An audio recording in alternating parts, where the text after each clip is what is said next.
Bonjour tout le monde. Aujourd'hui, on va voir comment savoir si votre disjoncteur ou interrupteur différentiel est hors service.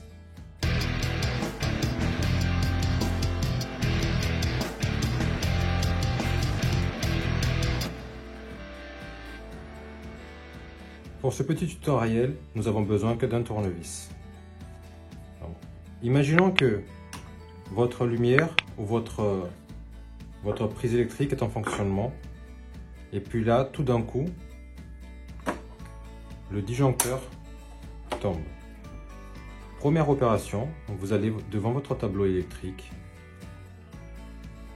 vous allez ouvrir le coffret, vous allez vous mettre en sécurité en baissant l'interrupteur différentiel en tête de rangée qui alimente le disjoncteur. Vous allez dévisser le fil qui est en aval du disjoncteur.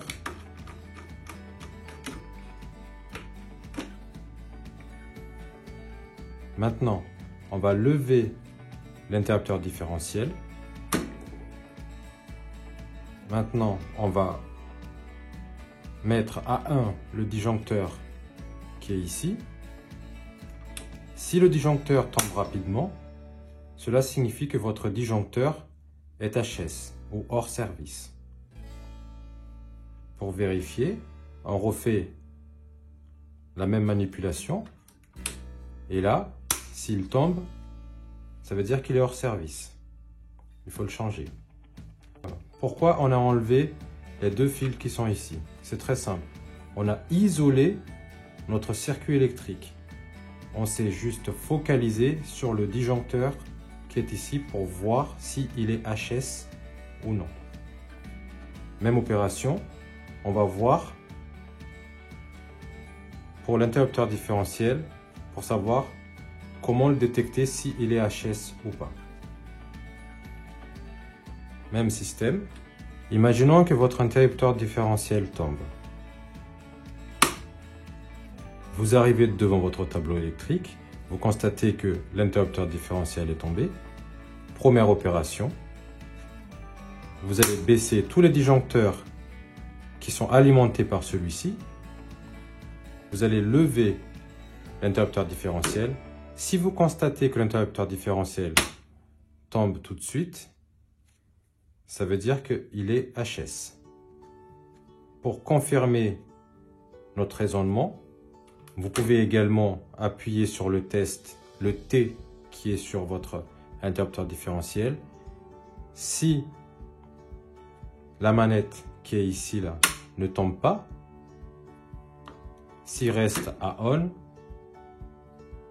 ça veut dire que l'interrupteur différentiel est HS. Il faut absolument le changer parce que ça peut créer un danger parce que votre installation, vous-même, vous ne serez plus protégé.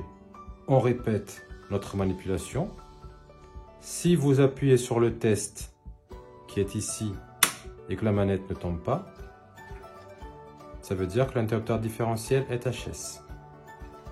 Si vous le montez et que ça tombe tout de suite, que ça ne tient pas à 1, ça veut dire qu'il est HS. Même raisonnement pour le disjoncteur qui est ici. Si vous le montez et que ça ne tient pas à 1, ça tombe tout de suite, ça veut dire qu'il est HS. Même principe pour un disjoncteur différentiel d'abonné. Si le différentiel, vous appuyez sur le test qui est ici, il ne se déclenche pas, même système qu'ici, qui ne se déclenche pas, cela veut dire que votre disjoncteur différentiel est HS. Si vous appuyez et que la languette ne tient pas, ça veut dire qu'il est HS également. Pour faire la manipulation, j'espère avoir répondu aux commentaires de nos quelques clients pour savoir comment un interrupteur différentiel est HS et comment savoir si un disjoncteur est HS. Merci à vous, bonne journée.